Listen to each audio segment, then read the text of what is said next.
Welcome to Norse Code, the #1 podcast for your Minnesota Vikings. I am your host and producer. My name is James Sagashnik. Thank you guys so much for listening. And at the other end of the tin cannon string, we have our analyst and co-host. You know him from numerous blogs and podcasts around the internet, most notably from theathletic.com. He is useful human Arif Hassan. Arif, how is training camp going for you? For me, it's been great. There's only been 2 unbearable days in terms of the weather. I thought the rainy day, I wouldn't count that one. That was fine then. And today was just phenomenal in terms of weather. So it's going well for me. I haven't pulled anything. I'm not on the pup list. Also important. Yeah. So you haven't been suspended for non-football reasons, put on anybody's commissioner's list or anything like that. You've kept the scraps to a minimum, but you're still showing heart out there? Yeah, right. You know, it's important to have that balance where you show a lot of edge, demonstrate that you're not going to take anything from anybody, but also not to create a disruption in camp. Yeah, because you don't need distractions. The team has enough distractions enough.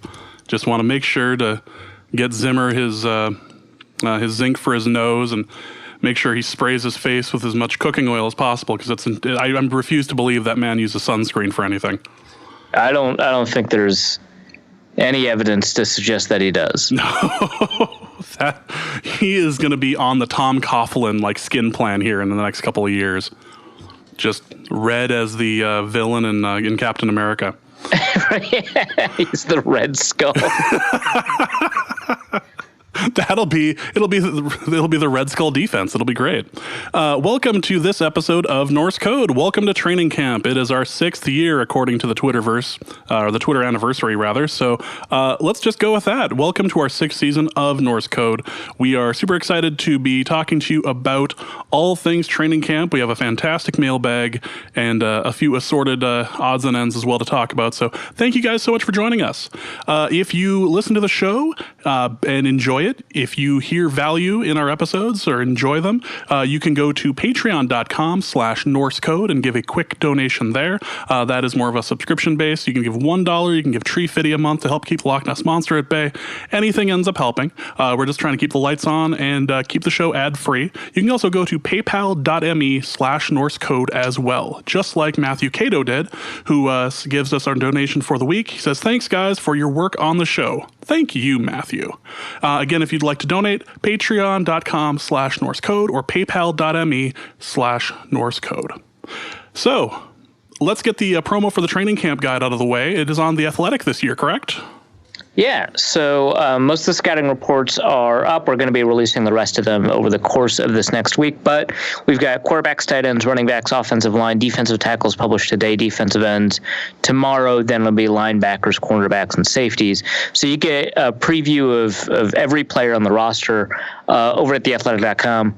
I might as well drop a promo code in here, too, so that people can save money subscribing to The Athletic. I've got it saved somewhere over here. Look at that. You listen to us and we try to save you money on something you end up having to pay for. And there's all sorts of things at the Athletic, like podcasts and articles. And you can make fun of Arif inside of question and answer sessions.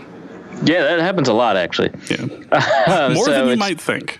Yeah, theathletic.com/NFL expansion, 40% off of your subscription. So go over there, use that. You can see the scouting reports we have of every player on the roster.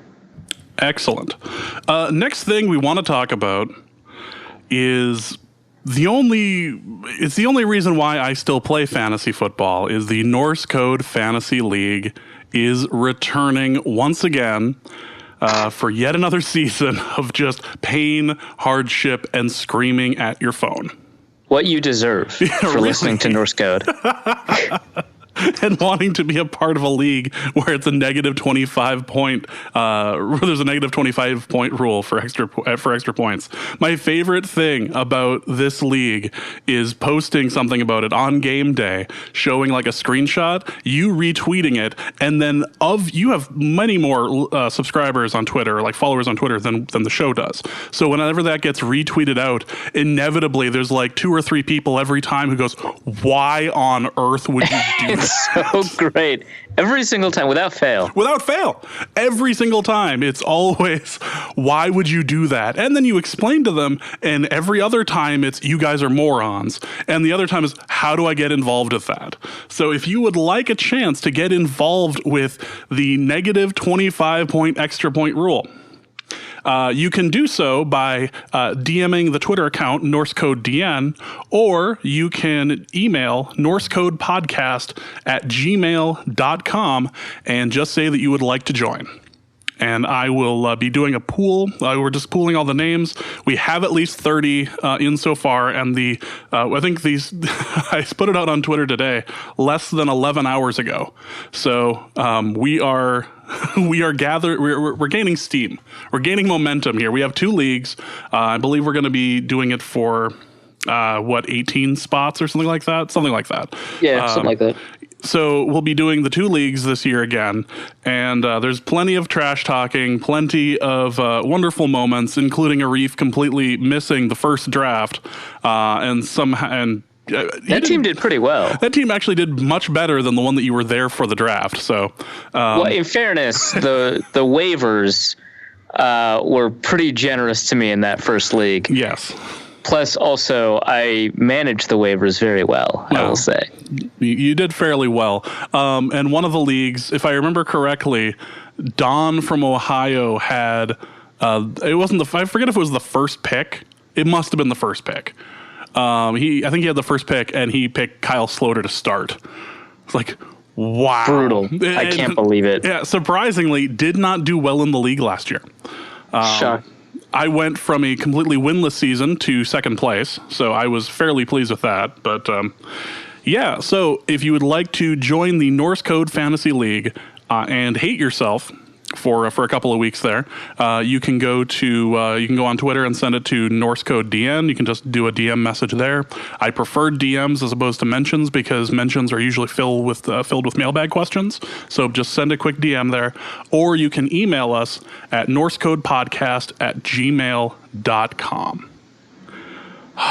It's coming. It's building. I don't want to install the app on my phone again because I know what's going to happen. I know that I'm going to be watching a game. I'm going to see some inset, some recap by James Brown saying, and now we're going to talk about the Cincinnati game. And I'm going to, which kicker do I, oh no. And then they're going to show the mixed extra points. So now it's tied. And no. I think one of the worst things is that because we're in both leagues, sometimes I only think to check one league for whatever reason. I'm like, oh, I don't have that kicker. Mm-hmm. And then later that day, I get a notification from the other league, and I'll just click on it, and I'll look at the score update, and I'm down 5 points, even though the notification was that I had scored a touchdown. I'm like, what? Oh, no, I have 2 leagues. Holy crap. Everything has gone horribly wrong. Which might as well just be the subtitle of the Norse Code Fantasy Football League. Everything has gone horribly wrong. There also has been a discussion on missed field goals, and I think we'll do that off air. But I feel like we need to punish kickers more, so we'll talk about that. But all things aside, thank you guys so much for listening to the show, and let's begin our discussion about training camp. So the first thing I want to ask is just general thoughts. Has the food truck situation gotten any better this year?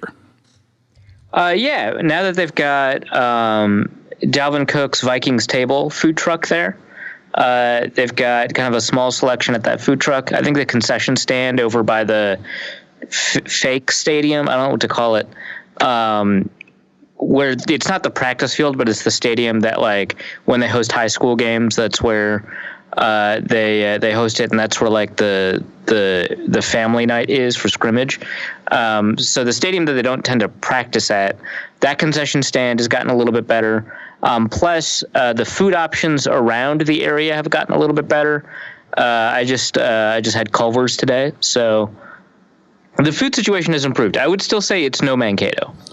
It's too new to be truly enjoyable. It still needs a little bit of the dank, a little bit of I want to say like a danger element. It's still like on pictures online and videos and everything. It still looks too clean. Like anything that's like being served in a place that's that clean, it feels like it's not authentic enough. So give it a couple of years. It's not weathered enough for me to trust it. Well, it's the difference between getting a Juicy Lucy at the 5.8 or going to Matt's Bar. Like they may use fancy cheeses at the 5.8, but Matt's Bar has like the feel to it. It just, You're going to make some listeners pretty mad. Come at me, bro. Matt's Bar over 5.8. Hopefully that's the only and last time I've said the word bro on this show, but we will see. So before we talk about the individual positions, are there any major injuries that we should be keeping an eye out for other than Mike Hughes and his ACL? Oh yeah. So actually, one thing that's been resolved is Brandon Zylstra's off the PUP list, so that's nice. So 5 Vikings were entered camp on the PUP list, so that includes Brandon Zylstra, who's off of it now, and like you mentioned, Mike Hughes is off of it. Tashawn Bower's on it. He was out with a torn Achilles that he sustained while working out off-site, so it's a non-football injury, so it's not technically the PUP list, but they're paying him in full, so you don't have to worry about that too much. And then aside from them, David Morgan, who a lot of people thought was a pretty critical loss at a portion last year, was on the PUP list. I think it's a hamstring. He was out for the entirety of spring. And then Shamar Stephan is still out too on the PUP list. That's or on the non-football injury list, effectively the PUP list. And so those are kind of all the injuries. But like I said, Brandon Zylstra's back. Bauer is probably the only one that the Vikings think is going to be out for an extended period of time. So that's the one that you want to monitor, and he's obviously a big part of the depth the Vikings have at defensive end. But yeah, Mike Hughes, I think that the Vikings are pretty confident he's going to be back by the time the season starts. Okay, so let's start off with the offense, and let's talk about starting quarterback Kyle Sloter, because that's the one that's getting all of the attention. Well, not starting quarterback anyway, but his overthrows aren't looking all that great for a backup. Yeah, I mean, he hasn't been stellar in camp. He mentioned earlier, I think he was talking to Chris Thomason of the Pioneer Press, he mentioned that, as kind of an intuitive quarterback that kind of uses the rhythm of the game to get a feel for everything. It's been difficult because he hasn't been getting that many reps. He's been splitting them with Mannion with the 2s or with Browning with the 3s. I think he's taken reps mostly with the 3s, but with both units. And it's been kind of difficult for him to get in rhythm. I don't know if that operates as an excuse or anything like that. He mentioned that he needs to get better at sort of the analytical side of it and kind of understand kind of what defenses are doing and stuff like that, which, I had as a criticism of him coming out of last year's preseason was that, he didn't necessarily do some of the stuff where kind of if you did it by the book, you would have ended up with a better outcome. So he hasn't been having an amazing camp. I would say he's not having like an awful camp either. Obviously the throw that I tweeted out that made Don from Ohio so mad, that wasn't great. That was it should have been an interception. It was dropped.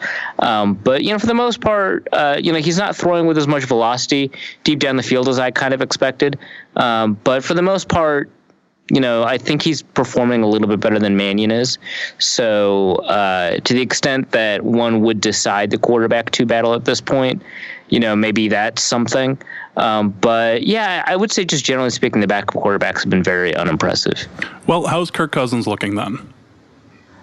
He's always difficult. I think that in a camp environment, it's just so difficult to evaluate him because he doesn't do anything, phenomenal or amazing. Like he's not stringing these incredible ropes down the field often enough for you to be like, wow, he's really bombing it. Even before Teddy got injured in that final training camp, he was, throwing deep downfield these beautiful spirals that at least that year were getting caught deep downfield. And, it was exciting to tweet about. But, Cousins, he's got a few of those, and it's not that interesting. And then But he's also not playing too conservatively either. It's not like he's constantly checking down. And so he's not doing anything phenomenally bad either. He hasn't thrown that many interceptable passes. He's relatively efficient in camp so far. So there hasn't been much good or bad. I would say, so we're recording this on Monday. I would say yesterday, Sunday, was his worst day. And remember, he was here in the rookie period too. So he had the two days of practice with the rookies plus the 2 days with the vets and then the padded practice. Yesterday was his worst day, and even that wasn't like abysmal or anything. It was like kind of disappointing, but there just hasn't been much that stands out good or bad with Cousins in camp so far, which honestly, I guess that's kind of expected. I mean, that's kind of who he is as a quarterback. But nothing to get excited about, nothing to get frustrated about. There has been a lot of pressure, which I think has kind of affected him to the extent that you can have pressure in camp. And from what I was reading, it seems like most of the snaps are not coming from shotgun. Is that correct? There's a lot of under center stuff. I mean, he still does have shotgun snaps, and the offense does feature a lot of it. I know somebody tweeted out, it might have been Krauser, it might have been at Krauser, it might have been Nick Olson. Somebody tweeted out that in response to the fact that there's a lot more under center stuff, that Cousins, passer rating is like significantly better under center than out of shotgun. Maybe it was Warren Sharp even tweeted that out, and I would be kind of cautious about that because I think that also he tends to run play action from under center much more often than he does in shotgun, and so I think if you removed the play action snaps from it, he's probably better out of shotgun. But you're seeing a lot of it. I think mostly because we're seeing a ton of boot action, a ton of play action in camp thus far. And so that's probably a big reason that we're seeing a lot of stuff under center. But it's not as if there's no shotgun snaps or anything like that. We're seeing, a fair amount of those too, especially when they're doing situational drills, when it's like third down and stuff like that. So I wouldn't make too big a deal out of it, but it is something I think that there's been a lot more play action in camp, and that's something that people have been kind of looking for and are alert to, and that is happening. There's bootlegs and there's more traditional play action passes and stuff like that. Yeah, so it also could just be a situation of, the second-year quarterback coming in and being more comfortable, and they're willing to give him a little bit more of what he didn't have last year. I remember play action being such a rarity last year that when it did happen, I remember standing up in the bar and going, holy crap, it's play action. Holy crap, it was completed. Like, it was so rare that maybe this is just, a good opportunity to practice those things. And maybe we'll just go back to shotgun for, week 1 and 2 of the preseason. Yeah, we'll see. Ugh. All right, so let's talk about the running backs. And before we do, Rock Thomas was waived. That made news here, I believe, a couple days ago, that Rock Thomas is no longer going to be a Minnesota Viking. Rock was caught with a large amount of marijuana, and then that was basically going to be the end of him. How are the running backs looking with the absence of Rock Thomas? Yeah, so they effectively did a 1-for-1 trade, Rock Thomas for Darrell Henderson. That's not how it ended up working out, because they waived Rock Thomas and added Tiano Papangatoa, a guard that they had in rookie minicamp, and then they later waived Micah Abernathy for Darrell Henderson. So it's not a 1-for-1, but essentially they replaced Rock Thomas with Darrell Henderson. Sorry, not Darrell Henderson, D'Angelo Henderson. Darrell Henderson's the running back from Memphis that was in the draft this year. You want to try that again? No, it's funnier this way. So D'Angelo Henderson, he's been getting some reps actually with the threes already. It's a system he's a little bit familiar with because he's had some experience with Dennison in New York and some experience with Kubiak in Denver.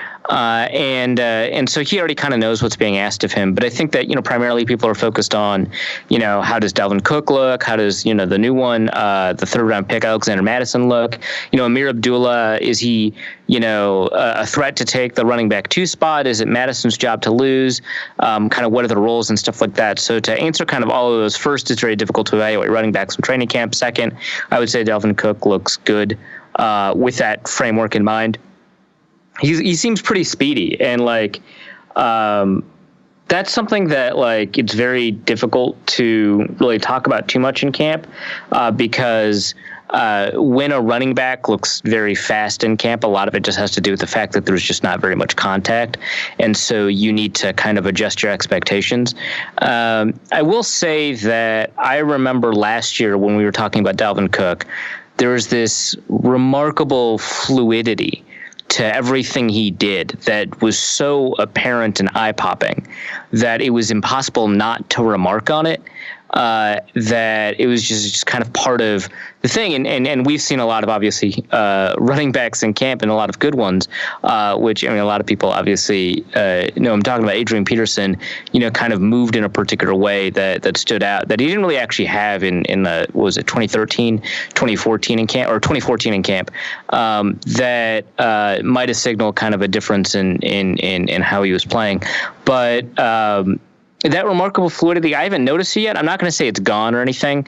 I've been paying a lot less attention to Cook this year just because, I've been paying attention to just a couple of other things. And, you pay attention to one thing and you lose track of the other thing. So I won't say it's gone, but I will say I haven't noticed the kind of incredible standout fluidity from Cook. And I don't know if that's just because I haven't been looking for it and I haven't been evaluating him with a particular eye. I've got a bunch of training camp video that I'll take a look at later.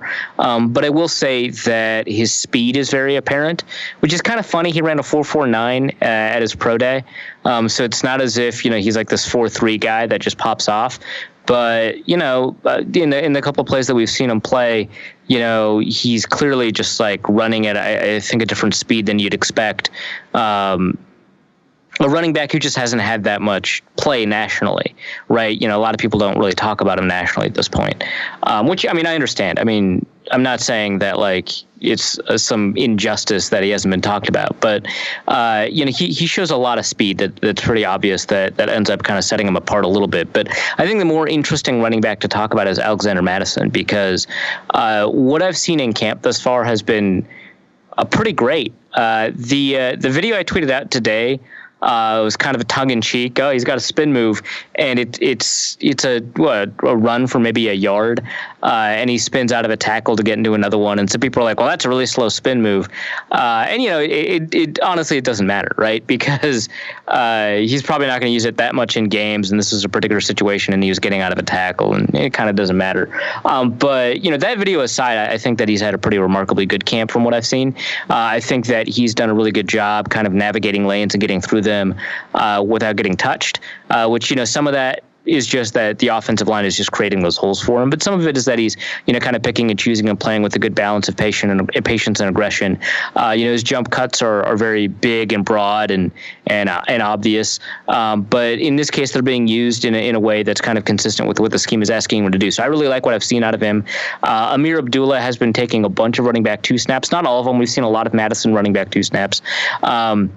But Abdullah has been doing a lot of pass catching stuff. I think there are some days where he looks really amazing, some days where he looks kind of average. And it's kind of interesting to kind of see, a former 2nd round pick competing with, a current, Viking that's a 2nd round pick and a current Viking that's a 3rd round pick for those spots. Unfortunately, we haven't seen very much of Mike Boone. I'd like to pay a little bit more attention to him and see what's going on there. So we can spend like 30 seconds talking about how good Diggs and Thielen look. Thielen, it looks like he's already breaking ankles out there. Yeah, it's kind of funny. Thielen so far has stood out a little bit more than Diggs in camp. Both have done some pretty great stuff already. Rip the cornerbacks. They're poor ankles. All right, so the big question going into camp was the wide receiver 3 battle. How is it looking?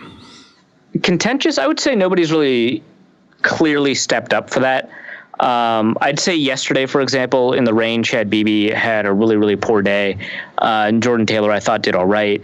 Today, Jordan Taylor had a little bit of a better day, and Beebe had an okay to meh day.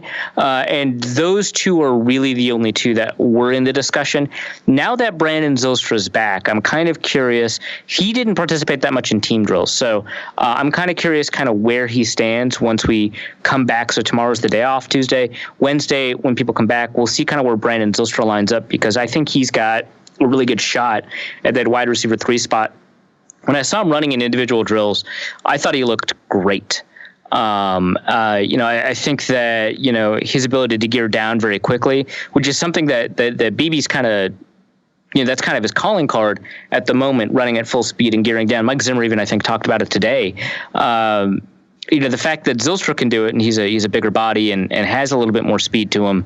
I think from a tested perspective, they're very close, but I think Zylstra's kind of faster on the field. I think it's pretty impressive. BB's best snaps, best reps are ones where he's making this, like, he's contorted in the air and he has the ability to make this catch, and that's great. But a lot of those throws are also throws where someone like Jordan Taylor or Brandon Zylstra would be able to catch in stride without having to leave the ground.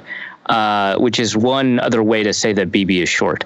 But importantly, it's not whether or not that's the case, but whether or not, on the same throw, can a different receiver make more? And I think those two can make more of it, because when you're up in the air trying to catch a ball and trying to contort or whatever, it's going to take some time to get back down to the ground, and you don't have the ability to generate yards after the catch. Whereas if you're already on the ground and you're already running, not an issue. So he's got some of those highlight catches. He's also got some pretty bad drops. He had one today and one or two yesterday that I think I didn't really see from Zylstra or Taylor. So I think that's just a problem. And then all of his catches are coming kind of underneath, whereas at least in team drills, Jordan Taylor's doing some stuff pretty deep, which is kind of nice to see. So I think a lot of people are typing up or writing right now that BB's kind of the favorite for the wide receiver 3 spot, and I would kind of slow your roll on that. I don't think he's got that locked up.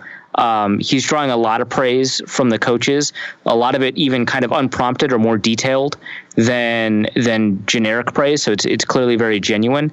But I wouldn't say that he's got that locked up, because I think that what we're seeing in camp so far, there's a little bit more competition, and I think that he's been struggling a little bit. And also I want to point out, he had a 15% drop rate in college. That was like one of the highest ones that PFF recorded in the FBS. And so the fact that he's dropping passes in camp, I think, is indicative of a problem that's probably going to persist. So I just want to put that out there. Also, we should probably be talking about the offensive line, seeing as how that seems to be the bane of the Vikings' existence over the past ever. So how is our new center looking, and how is the line holding up? Well, yesterday the new center looked great. Let me open with that. Today, Jaleel Johnson ate his which I wouldn't necessarily say is like absolutely a bad thing. I think Jaleel Johnson's looked really, really good these past 2 days. And plus, centers, they don't typically take nose tackles on one-on-one. It's kind of a bonus if they can. So I wouldn't, overjudge that one too much. But generally speaking, I kind of like what I'm seeing out of Bradbury. Again, I've taken a lot of videos of the team stuff, so I'll kind of break down the offensive line in a little bit more detail in a little bit. So I can't say I've got a full or complete opinion yet. I will say in the zone running drills that they've put together, I mean, his speed is very apparent, but I think more importantly, his ability to kind of reposition himself when he gets to the second level and he peels off of a double team. Really good stuff. I mean, we saw a bunch of offensive linemen do those drills today, and just against other offensive linemen, so it's not even like full speed, where they have to make these very, very difficult blocks where, one side of the double team has to reach across a gap and then get to the other side and make a reach block and position himself, and then the person, getting off of the double team has to move up to the second level, get past the landmark for the linebacker, which is just another offensive lineman in this drill, and then turn back around, which is kind of a little bit different than you see in a lot of outside zone runs where they just have to get to that player and then block them. Here, they're working on kind of block positioning, on block angling. It's very difficult to do because you have to extend past the player you're blocking and then turn around. And so that requires kind of a lot of athleticism. And Bradbury is doing a really remarkable job of it. And some people that have a lot of athleticism, maybe they're not used to kind of what the scheme is asking them. But like, for example, Aviante Collins, who, I've praised a lot on this show, struggled with that drill today. Honestly, I think basically the two players that look the best are the two rookies, Drew Samia and Garrett Bradbury. I shouldn't say two rookies. There's a third drafted rookie and a couple of undrafted guys, and they did not look good in this particular drill. But that's a positive sign. On the other hand, there's been pressure. When we see players on the defensive line do well, a lot of that has to do with the interior offensive line not doing as well. And I would say that, we've seen splash plays from, some members of the defensive line. We'll get into that in a second. And I'll have to review kind of like, wait, who's kind of giving up the pressure here? And my intuition is that Bradbury is having a little bit of difficulty in pass protection thus far. So I'll say pretty mixed reviews, some very good positives, some kind of worrying negatives, but nothing that I would say I can say anything conclusively, because maybe when I take a better look at a lot of the video that I've taken, I can come up with a more complete conclusion. But Bradbury, there's some really good stuff. And again, yesterday in one-on-ones, he looked really good. And then today in one-on-ones, he had some problems. But also today, he looked great on some of these zone running drills. So we'll see. Josh Klein, very positive reviews, which I didn't expect to see. I was really worried about his last year in Tennessee. He's coming off a down year. They waived him, right? That's the reason it didn't cost the Vikings a compensatory pick. They waived him to save like $6 million in cap space. And that's just the year that he had. And so, there's reason to be worried. I think if you take a look at his play over the last 3 years combined, it's been significantly better than anything, the Vikings have done in that position, except for Joe Berger. But last year, there's just concerns. So seeing him do well in camp, both in one-on-ones and from what I could tell in the team drills, that was pretty exciting to see. He's the guy I wouldn't say I expected the least out of, but that was the least interesting to talk about, because he wasn't the superstar guard, nor was he, kind of a reclamation project like Pat Elflein is. So there's that. Brian O'Neill, I thought, has looked just phenomenal so far in camp. Riley Reif, I'm a little bit worried, and, I'm a Riley Reif defender, but it could just be that Everson Griffin is just tearing up camp. The last time he had a camp like this, he averaged or he didn't average. He had at least one sack a game until he took a trip across the pond. So, maybe that's who he is, right? But Riley Reif, I'm a little bit worried with what I'm seeing. But yeah, I think that, Elflein, I want to see more before I can even come to a soft conclusion. I think that the offensive line, there's some really bright spots. I think the right side of the line looks pretty good. And then there's some kind of worry where, there's been some penetration. Like I said, Cousins has been under a lot of pressure. That means it's coming from somewhere. So up and down, we'll see. Zimmer wanted to emphasize that, the defensive line is probably going to be ahead of the offensive line at this point. Sometimes that feels kind of like excuse making. And then also it's just really difficult to tell, because the Vikings offensive line has been so bad for so long that like a pitiful camp performance is normal. And so if it's the case that the offensive line tends to be behind the defensive line, we as like beat writers and analysts and whoever covering camp don't have a frame of reference for what a good offensive line looks like in camp. So I want to emphasize that, like, it's not necessarily gloom and doom, but based off of our recent experiences, there's some cause for concern. And then also there's some cause to be very happy. So yeah, I really like what's happening on the right side of the line. I'm pretty concerned with Riley Reif. So the last position I suppose that we could talk about on the offensive side of the field would be the tight end.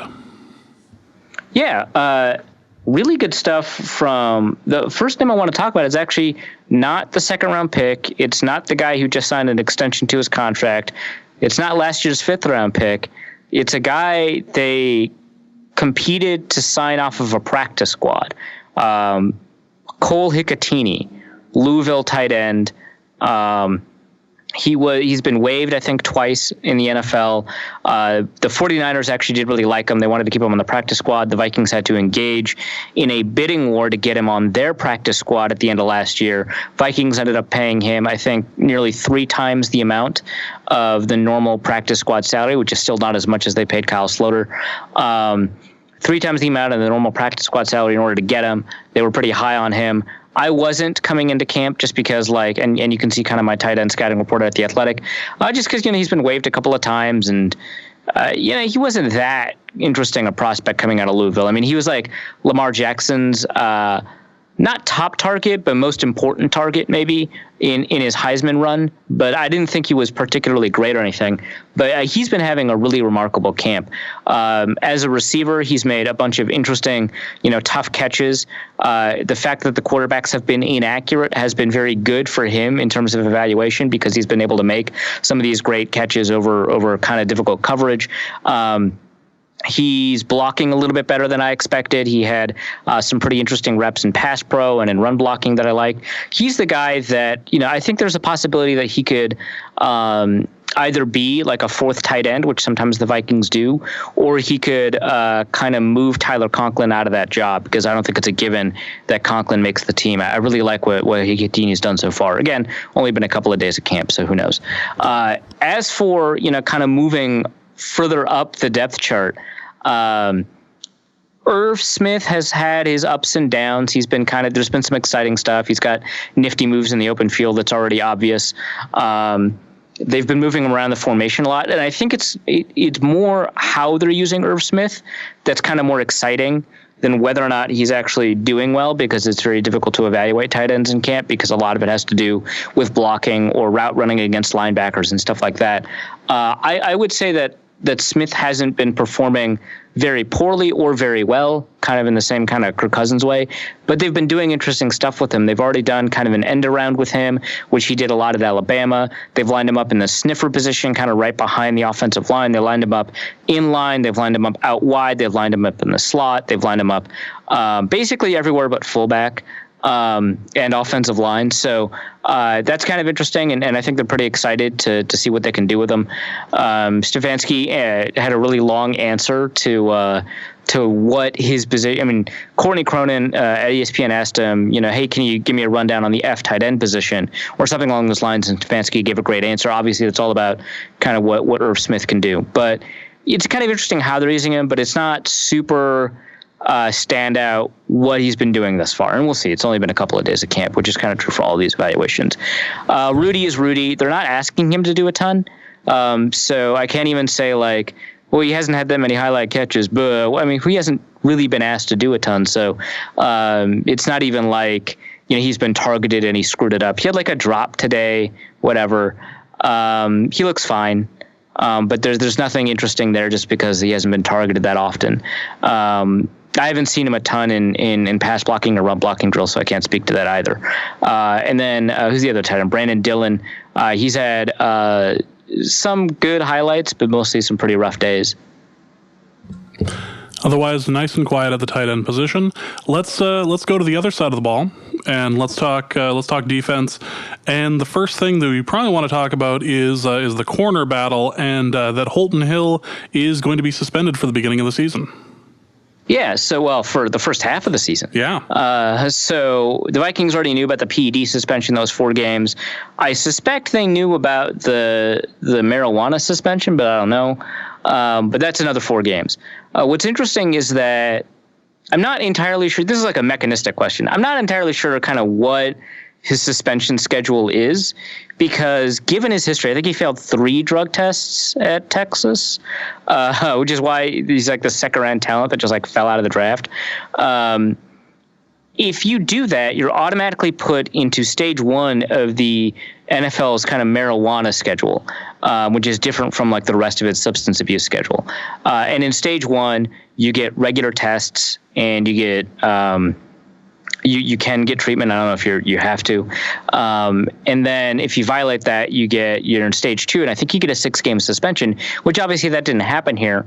So I just kind of suspect he didn't get he didn't fail a drug test. It was just the fact that he was conspicuously on the police report where Rock Thomas got busted. So he was in Rock Thomas's apartment during the drug bust, allegedly. I guess I can't say that for sure. But on the police report, he's listed as someone named HJH with those initials. Early reports seem to indicate his involvement in some way, shape, or form in a very stupid situation. Yeah, somebody with his initials and exact birth date were at Rock Thomas's apartment. That's maybe the best way to put it. Damn, they got you there. Yeah, so probably him. And then the NFL put that. So I don't think he failed a drug test, or otherwise I think it'd be a 6-game suspension. But 4-game suspension on top of the 4-game suspension. Zimmer was pissed, which can you blame him? Like, that makes sense. And then Holton Hill was put in such a doghouse for this that yesterday he didn't see the field, like in team drills, right? He was in pads, he had his helmet, and he just like didn't go out there, which is like obviously intended to teach a lesson. It's kind of humiliating. Today he did partake in team drills, but mostly with the third team. Whereas previously he was with the second team. It was him and Mackenzie Alexander. So clearly this had an effect on how the team thought of him. So that's kind of, part of that whole thing. Xavier Rhodes, I think, has looked fine. Trey Waynes has gotten burned a couple of times, mostly by Thielen. But yeah, it's difficult to evaluate, Waynes and Rhodes versus Thielen and Diggs. For now, I think Rhodes looks fine and Waynes looks less fine. But we'll see when they go up against receivers that aren't Thielen and Diggs. As for Mack, I thought he's been mostly good. He's had some bad plays, but I think he's mostly been good. Chris Boyd has been very, very up and down. He's the guy that I think people kind of expect to replace Holton Hill, and thus far, I think that's a fair assumption. He's had some really, really good plays, and then he's also been burned a couple of times. I would say that Mackenzie Alexander's level of play has been significantly higher than his. It'd be nice to have Mike Hughes in these drills to evaluate him, but he's off to the side rehabbing, and to my untrained non-medical eye, I would say he looks really good in rehab. He's moving around laterally a lot, making cuts and stuff like that. So cool. Take that for what it's worth, which is not much. Well, counts for something anyway. Yeah. And then below them, what do we have? Terrence Alexander made a play or two, but he hasn't looked. It's crazy. It's like the third wide receivers, or not the third wide, the depth wide receivers have looked pretty bad. Dylan Mitchell's looked bad. BC Johnson's looked bad. Davion Davis has looked all right. Not as good as he did during the spring, because it's been difficult for him to get in and out of his breaks with the kind of speed that like Zylstra does or whatever. So those receivers have looked bad, but at the same time, the corners covering them have looked bad too. And so what's very often happening is that the receivers are getting open, and then they're just not in the right spot, or they can't catch the ball once it comes to them. And so you end up in a situation where both the cornerback and the receiver look pretty bad. And those cornerbacks have been Isaiah Wharton and like Terrence Alexander and stuff. So that's kind of that cornerback position. Well, the next thing we should probably talk about is one of the potential battles, which was at the 3 technique. Yeah, so interestingly, at the beginning of camp when the veterans were there, and I think in the first day pads, Jalen Holmes was the 3 technique. And that might be motivated in part by the fact that Shamar Stephen, who was the 3 technique in OTAs, and just generally in the spring activities, Shamar Stephen has a very, very minor injury, and Zimmer was like very clear that it is an extremely minor injury, but he hasn't suited up yet, and so the presumptive starting 3 technique was Jalen Holmes. Then Jalen Holmes gets injured a little bit. Clearly, it wasn't that bad because he's back the next day in pads, but Mata Afa gets put into the 3 technique spot. And this is kind of interesting. I think he only won one of his like 4 or 5 one-on-one pass rushing reps. He only won one of them, but I thought he looked good despite that, and he showcased power. And he's got some quickness. Maybe Zimmer kind of agrees because he ended up being the first team 3 technique in practices today, I think for almost all of practice, despite the fact that Jalen Holmes was healthy and clearly participating in team drills with the 2s. And so, when asked, Zimmer ended up saying that he thought Hercules was up and down yesterday, but I think he clearly came away with a relatively positive impression. We might be in a situation, I remember this happening with Mackenzie Alexander and Terrence Newman, where one day one of them was the starting nickel corner and the other one wasn't, and then they switched off. We might end up in a situation where that's the deal between Hercules and Jalen. So I wouldn't read too much into the fact that Hercules was the starting 3 technique today, but it's not zero information. So you can come away with that Zimmer at least liked him enough to keep him there, even if whether or not it's part of a rotation, we'll see. So that's kind of cool. I think we saw some interesting things. He was able to kind of split some double teams, get into the backfield. That's kind of what I was talking about with some good defensive tackle performances today that made the interior offensive line look pretty bad. I thought Jaleel Johnson had the best day out of all the defensive tackles, but Hercules looked pretty good. He probably got washed out at some points that I haven't watched yet, but and he got beat up a little bit in one-on-ones again. It's been kind of interesting. Holmes, I didn't catch much of in one-on-ones. I thought he looked all right in team drills. I'll take a look at the video again, but he's certainly not out of the race or anything like that for the starting 3 technique job. Well, what else should we talk about as far as the defense is concerned? Is anybody shining through that's new? Darren Smith had a pretty good play today, nearly an interception. I just thought generally he looked pretty good today. I kind of just want to emphasize that Everson just looks great. I don't know if it's meaningful yet, but it's really cool to see. Cameron Smith, the linebacker that they drafted this year, I think has looked pretty great in camp so far. I don't think he's had a bad day yet, and he's had a couple of good ones, so that's nice. I don't think have any of the other linebackers stood out yet. Oh, Barrs rushing the passer pretty well, and or the offensive line and running backs aren't doing a very good job.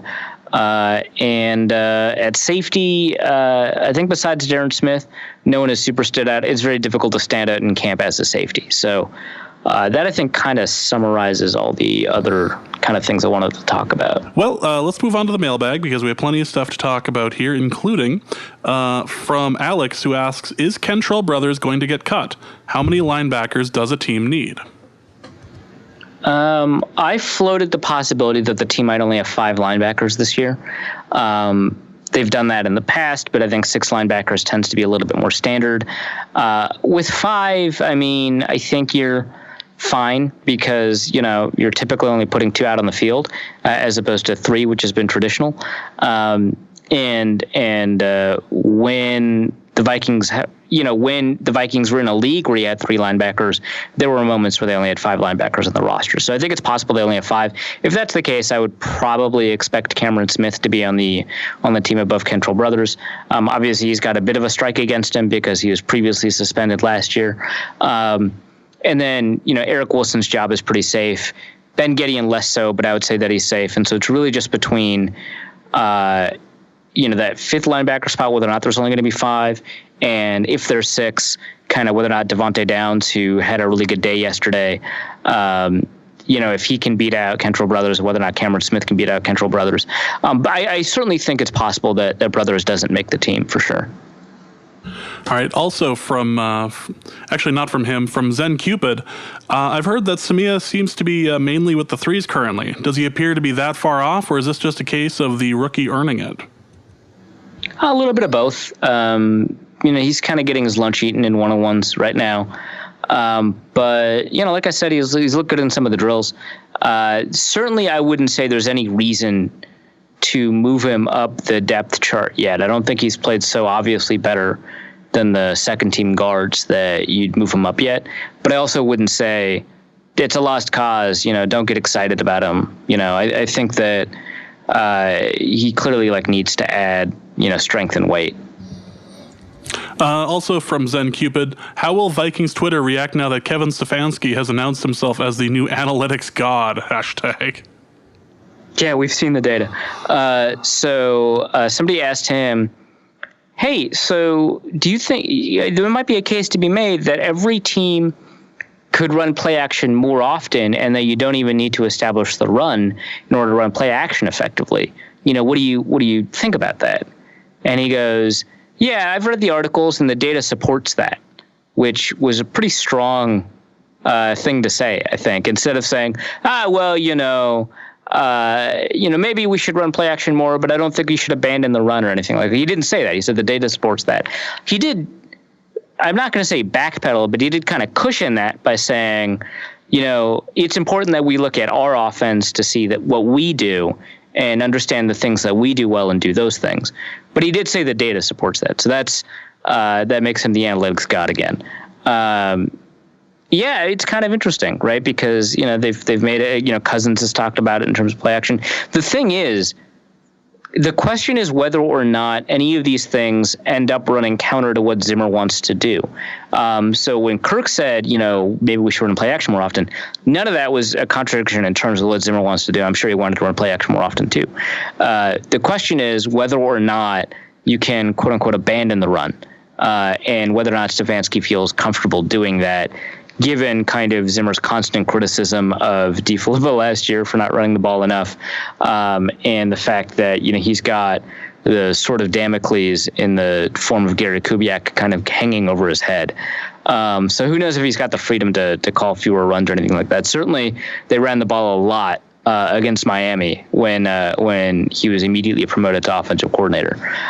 So we'll see if he can kind of get away with it. I think if you score a lot of points and you don't allow a ton of points, Zimmer's not going to complain how you get there.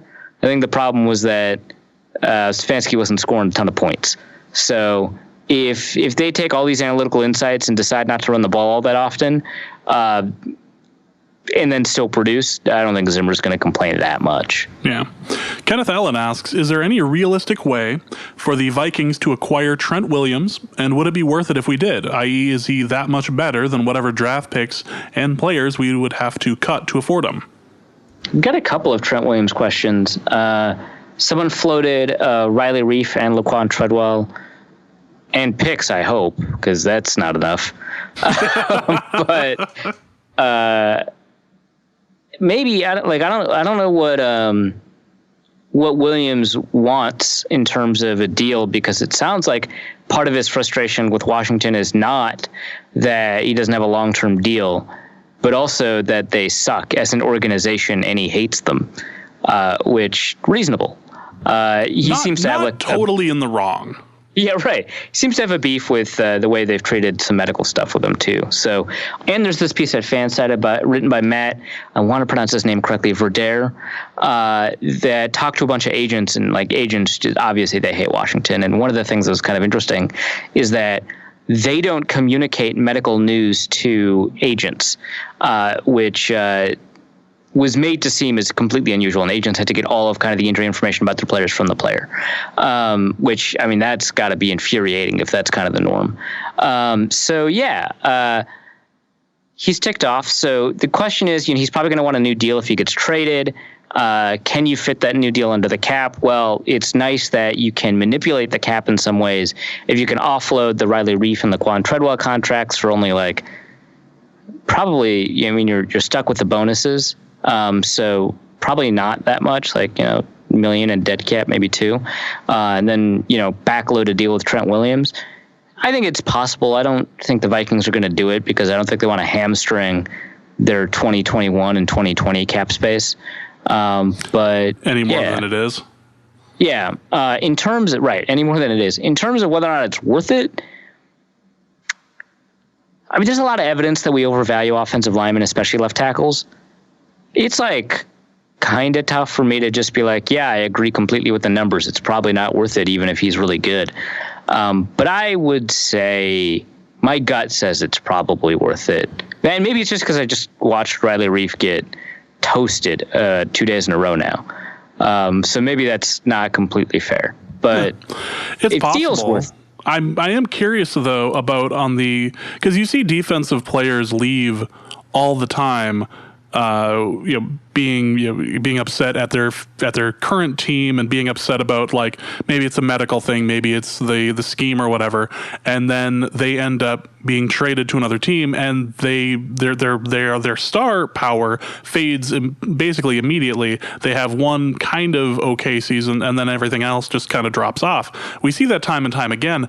Offensive lineman is kind of a different thing, though. Like, it's such an unheralded position. It's a damn important position, but it doesn't like have the sort of star power that a defensive thing would have. So a star offensive lineman leaving a team in a huff like that, I'd be curious if there's some sort of study or like some sort of like stat out there that would be like, actually, as it turns out, offensive lineman in a new environment is actually about as good as a kicker in a new environment.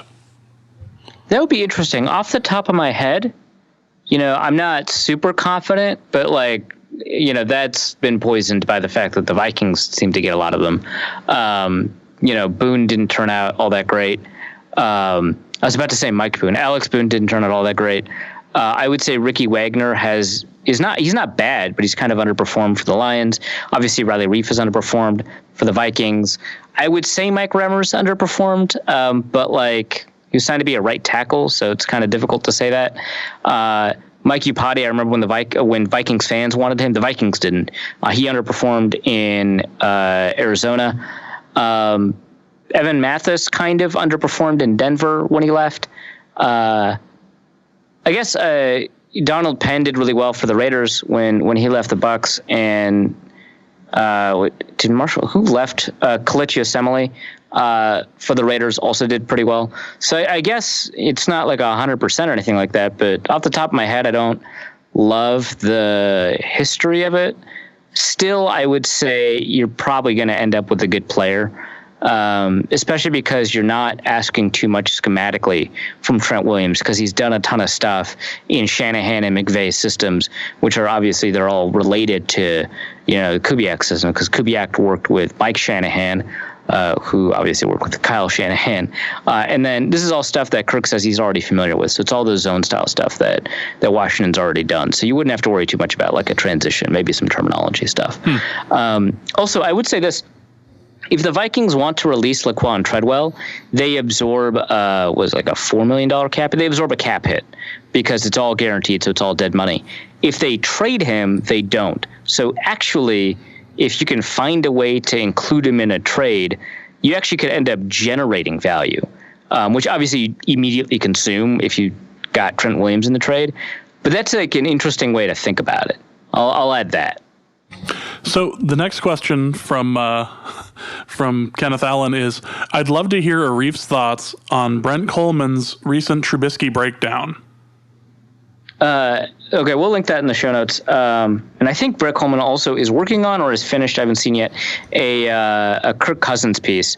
One interesting thing, I think Coleman, based off of the tweets that he's already tweeted out about his study on this, I think he's going to overblame the offensive line. I want to say I love his work. I think it's really great. His piece on Harrison Smith is still one of the best videos I've seen on YouTube about football. So I don't want to like undercut, kind of the stuff that he does or the work that he produces, because it's pretty great stuff. But I will say, his focus on the offensive line as the cause of the problem, I don't know. Kirk Cousins ranked 15th in passer rating from a clean pocket this year.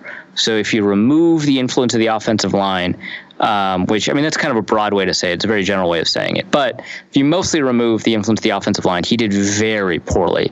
And if you adjust his statistics for average pressure rate, he moves from like 15th in like adjusted net yards per attempt to 12th. Like, it's not that big. So, which is why I was saying, like, the data says maybe Trent Williams isn't worth it.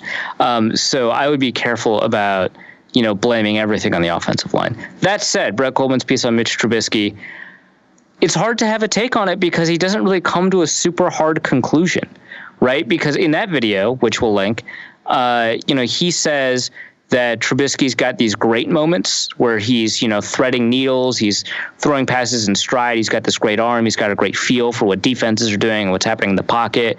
He can run the ball effectively and judiciously. He's saying that's, you see that sometimes, then other times, he can't throw left and he can't throw, and he's very inaccurate, and he relies on running the ball too often, and he's erratic and his mechanics change, and he's making bad decisions and what have you. And he says that in this video, it's kind of difficult to tell which Trubisky you're going to get. It's kind of difficult to tell kind of if you're projecting forward, kind of what trajectory you're on. And he also says, like, it's almost as if Trubisky can only play well when the play goes wrong, and that when things are working and in rhythm, he doesn't do all that well. And then he said something about Trubisky that reminds me of the way I described Andrew Luck his sophomore year, which was Trubisky is doing a really great job of digging his team out of holes, but he put the team in those holes in the first place. Which, I mean, if the comparison's like Andrew Luck, that sounds pretty good, right? I would say that this is very similar to performance in a clean pocket versus performance under pressure, where performance in a clean pocket tends to be predictive of future performance in a way that performance under pressure is not, even after you account for like the number of attempts and stuff like that. So I would say that if you have an inability to perform within structure, the positive plays you have tend to be unsustainable. And so even if I accept all of his analysis at face value, I would say the conclusion is still largely negative. I would not accept his analysis necessarily at face value. Again, I think he does great work. I don't want to say that he's dumb or anything. But I would say that the fact that Trubisky had the most negatively graded throws, I think, of any quarterback not named Josh Allen, maybe even, in Pro Football Focus's grade, and then also didn't make up for it by having like a high number of positively graded throws. I just think generally speaking, the signs point towards unsustainability rather than sustainability. So I kind of disagree with the fact that Coleman doesn't have a conclusion, but for the most part, it's just difficult to disagree because he points out a lot of legitimate strengths and a lot of legitimate weaknesses, and then he says, feel like that's a problem within a with like an opinion piece like that. Like, here's a bunch of stats that we can get to prove something, but we're not actually going to take a stand at the end of the article. He played football last year, and I feel like that's the best thing that we can say about it right now. Yeah, and I don't want to say like he shouldn't have to have a take just to have a take. Like, if he honestly doesn't know, like, that, great. I'm glad that you just said you didn't know, as opposed to, well, I have to choose. Because you don't have to choose. And he kind of put it all on the table. And to his credit, I think this is the first time he's done that. He's put out like 100 videos, and this is like the first time he's been like, yeah, who knows? So I want to give him credit for like being open to the fact that you don't need to have a take, but it also makes it very difficult for me to have a take on your take. There you go. I feel like if you played the NFL beat writer version of Mad Libs right here, you'd be like, generic closing, non-take version of it. Be like, but the jury's still out on Trubisky. Right, It'll be interesting to see this particular year. Like, that's all you really need to say. It'll be fascinating to see how it plays out. With the coaching changes and with the offensive change, with the offense changing the way it is, who knows what we'll see out of Trubisky this year? Like, something nice and general. Something like that, just leaving it nice and open-ended. That way it could, there's no question as to what you actually think about the player in question. But it's an odd way to put that. 53 Strong asks, what player is poised for a jump this year based on OTAs and training camp so far? Well, again, it's been like 3 days, so I don't want to have too many strong takes. That's a weird thing for me to say. I always have strong takes, but I don't want to like roll too hard on any of the conclusions that we've seen in training camp so far. Players poised to have a big year, a comeback year, a breakout year, whatever, based off of what we've seen the past couple of days. Like I said, Everson Griffin, I'd probably pick him. The fact that Mata'afa is running with the ones, I think him, if he's the week 1 starter, it counts as a breakout year for him, period. Like, even if he's a below average starter. Undrafted free agent, that's a pretty big accomplishment. So I'll say Mata'afa. Josh Klein, maybe a comeback year. He's playing really well. And then Jaleel Johnson is playing really well in camp so far. So him. And then just based on the way he's playing, like Adam Thielen, it's tough to say, hey, the guy who set the record for most consecutive 100-yard games to start a season, I think he's poised for a breakout. It's tough to say that. But he did drop off significantly after the injury, in terms of production at least. In fact, actually, so both he and Diggs, this is interesting. So I looked up the stat because it's about Diggs and his injury proneness. Diggs averages 16 fewer yards in the second half of the season as he does in the first half of the season. That's been true over the course of his last 3 years. So I thought that's pretty good evidence that Diggs, who has had injuries every year, relatively minor or even potentially major, maybe it's evidence that he falls off, or at least his production does. And then I was like, well, I need a comparison sample. How does Adam Thielen do? And it's like the same. He also drops 15 yards. And that's poisoned a little bit by the fact that he had just such an amazing start to the season. So it's maybe not like a fair comparison, but it's interesting, right? Like that happens. So that's kind of a point of contact. But, the way Thielen's playing right now in camp, again, just 3 days, he could break into the 1,500 plus territory, right? Because what's the record? 1,800? That's Josh Gordon. And Calvin Johnson had 1,900, so maybe that's not the record. But yeah, they had record seasons, and Odell's rookie year, he had over 100 yards a game for the season, which was 12 games for him, I think. The way Thielen's playing, maybe just a little bit below that. Maybe he could lead the league in receiving yardage, and he's playing pretty phenomenally in camp thus far. So, him, I guess. We really do need to come up with a name for this, or maybe a name has been come up for it through the ranks that I just haven't heard of. Captain Carrot asks, who are the contenders for the award formerly known as Mr. Mankato? I think they're still calling it Mr. Mankato. The committee that still decides who's eligible is the same committee, and they say Mr. Mankato, so it's Mr. Mankato. So the whole list is over. I think it's over at scorenorth.com. Who's eligible? It actually does include third round pick Alexander Madison. So that's interesting. I put my chips in on 6-1 Hercules Mataafa. He's currently my front runner, and I'm glad I said that before the pads came on, because now it looks like a great take. I'm going to take a quick look at sort of the other Mr. Mankato. Taking a look at the list, it's 3-2 Alexander Madison, 2-1 Jake Browning, 4-1 for both late round receivers, 6-1 Mataafa, 8-1 Chris Boyd, and then you've got a bunch of long shots after that. So I would say 6-1 Mataafa is a great bet. 8-1 Chris Boyd is a pretty decent one. The Cole Hikatini at 50-1, I'll take those odds. I mean, he's got, I think, more than a 2% chance, I guess, because he's just been he's looked great in camp thus far. And then I don't know, maybe 16-1 Armin Watts, who's looked all right. Those I don't like any of the favorites because it's 4-1 Dylan Mitchell, 4-1 BC Johnson, 2-1 Jake Browning, 3-2 Alexander Madison. I don't think any of those guys are going to win Mr. Mankato. Next question is from Corey Rug, who asks, what is the most creative move this team might do to improve a single player's effectiveness?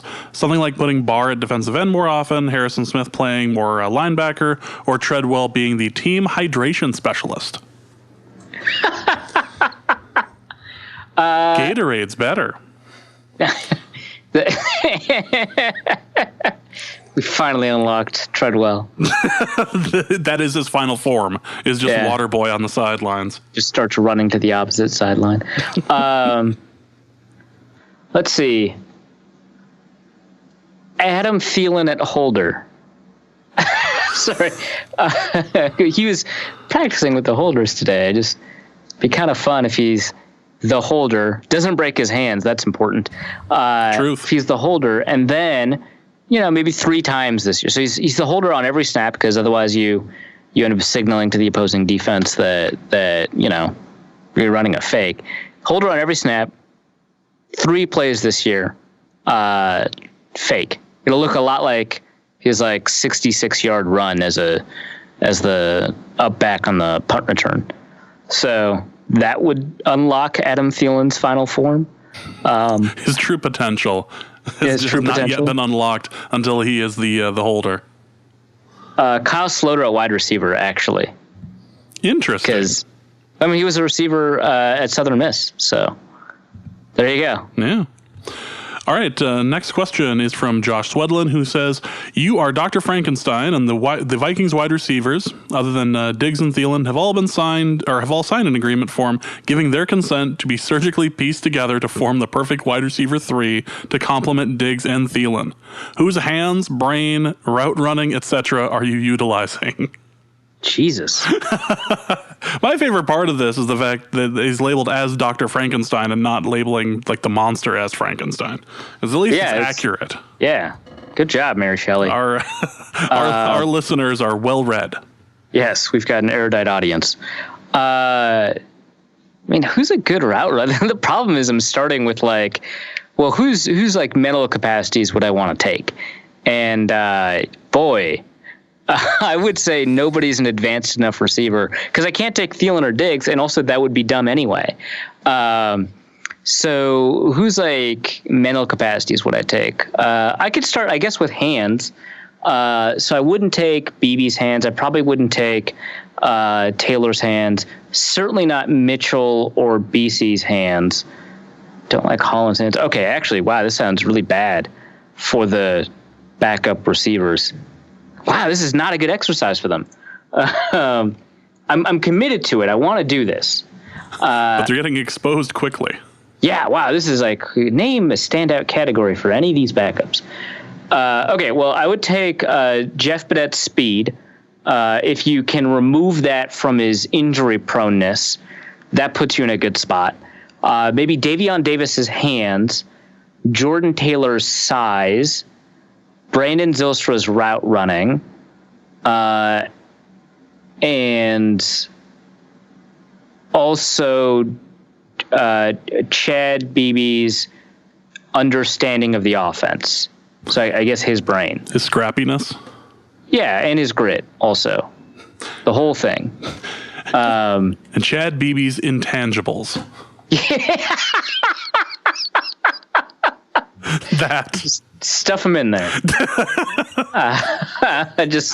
Just extract it and then sew it back into the Franken receiver.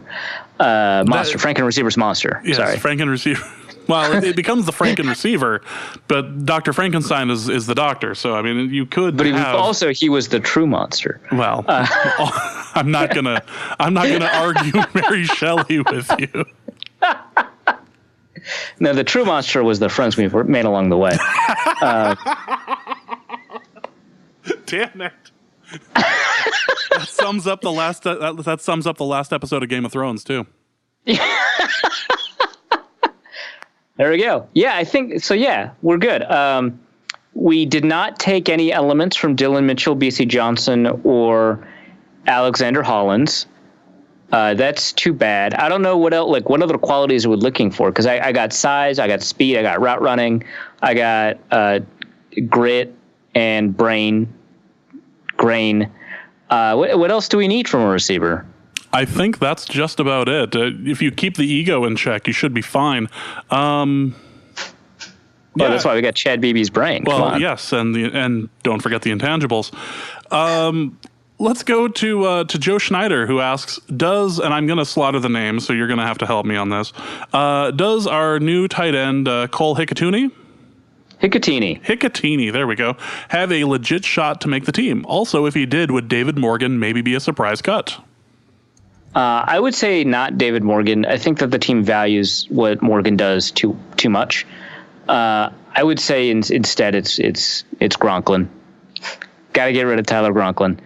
Yeah, I think he's got a shot to make the team, but it has to be in a 4 tight end capacity. You can't construct this roster, I think, with 3 tight ends and have Hicatini make the team. But yeah, it's Rudolph, Irv Smith, David Morgan, and then somebody else. And I think it's very possible that Hicatini makes the team. No? Next question is from Mick, who asks, in Lizzo's new song, Truth Hurts, she tells us that she has a, quote, new man on the Minnesota Vikings. In your expert opinion, who would she most likely, would be most likely to date a famous singer from the current roster? I don't think she actually has a new man on the Minnesota Vikings, but who would it be? Because, like, back when Bryant McKinney was on the roster, it would definitely have been him.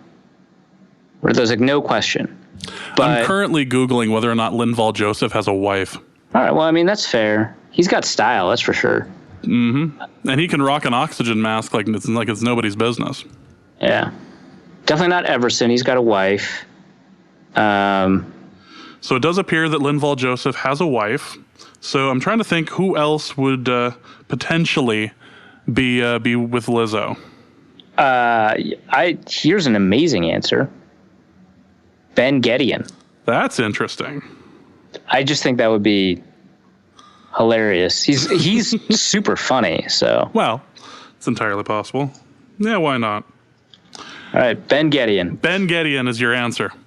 Don from Ohio, will Arif address the doctored video of Kyle Sloter, and why is he trying to slander him? I refuse to comment, but I will say, were I to have doctored that video, all it would have done is increase the Minnesota Vikings' leverage and ability to retain his services after his contract situation comes up. So honestly, you should be thanking me, Don. So you're saying, if I did it. So you're saying there's no collusion in this right now, right? But if I did collude, it'd be good. Yeah, it's certainly not illegal. Right. Yeah. So I don't see the problem. Definitely. Also, dear Arif and Bobo, is it better to grill corn on the cob or boil it in water?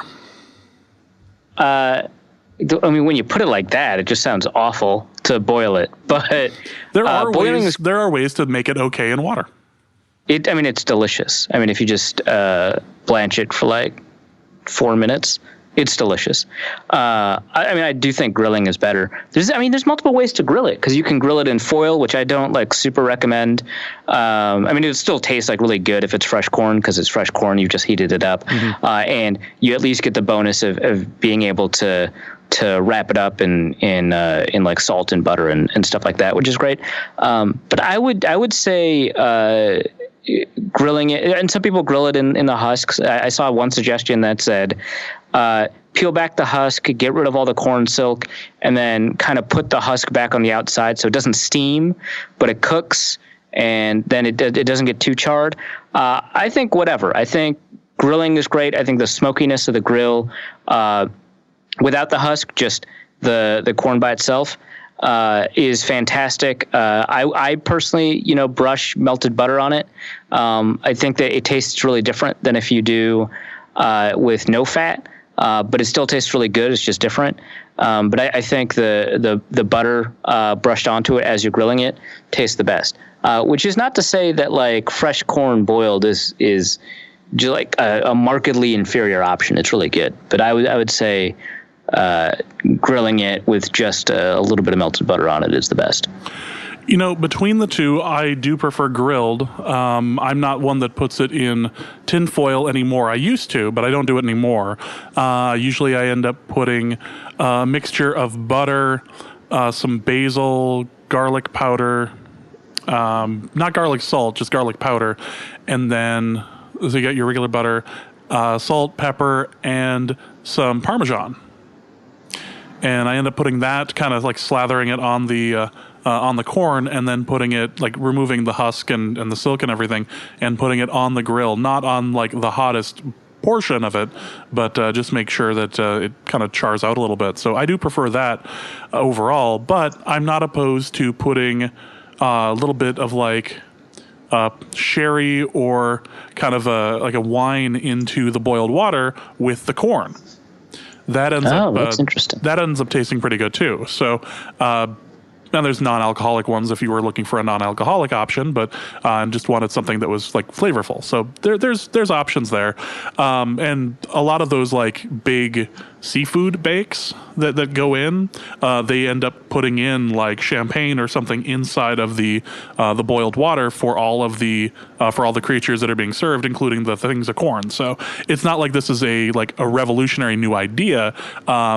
It's or just like that totally weird, but there are things you can put into the boiled water that can add a little bit extra like body or substance, or even just a little bit of a kind of sweetness to it. I've done the sherry version of that, and it tasted really good. So also a possibility. I've seen people who boil it in milk and they prefer that flavor. That is interesting. I don't know if I'm brave enough to do that. Right. Yeah. That's you have to commit to it. Yeah. That's interesting. No, I'm not sure if I'm ready to do that, but that's interesting. Also, how concerned should the Vikings be with defensive tackle depth at this point? I don't think that concerned. All the injuries are very minor. If there was a game tomorrow, it's like the cliche. If there was a game tomorrow, I think everybody would be healthy enough to play. That is going to be it for this episode of Norse Code. Thank you once again for listening. Arif, what would you like to plug? It's just the training camp guide. It's got scouting reports on all the players if you want to learn more about them over at theathletic.com. Again, there's a promo code at theathletic.com/NFL expansion. I'll link to it in the show notes. And I'll be covering training camp the whole time. You can see my thoughts on Twitter at Arif and NFL. Yay! That is going to be it for this episode. So for Arif, my name is James. Thank you guys so much for listening. And please remember that revenge is a dish best served funky as hell. And we will see you soon. Norse Code is the largest and only division of Norse Code LLC. You can find Norse Code on the Daily Norseman, SB Nation's Vikings blog at dailynorseman.com. You can also find it on iTunes, Stitcher, Google Play Music Podcasts, Spotify, or wherever fine podcasts are aggregated. Our Vikings blogger extraordinaire and generally useful human is Arif Hassan, and he can be found on Twitter at Arif Hassan NFL. I am your producer and co-host, and my name is James Pagashnik. You can find me at the show's official Twitter feed at NorseCodeDN. If you'd like to donate a few bucks to the show, you can make your one-time donation at paypal.me/NorseCode, or a recurring monthly contribution can be made by visiting patreon.com/NorseCode. Any questions or comments that won't fit in a tweet can also be sent to norsecodepodcast@gmail.com. On behalf of the Norse Code staff, we thank you so much for listening. Our formula is this. We go out, we hit people in the mouth. I'm in the market for a new laptop, for a new Mac. Sounds like it. Today's episode is showing that it is going to be necessary to do this sooner rather than later. Kyle Sloter is asking what you are having for dinner tonight. Oh. Well, first of all, Kyle, hi. Good to meet you. Wait, did I say Kyle Sloter? Yes. God damn it. Okay. The Mac threw me off. 3, 2, 1.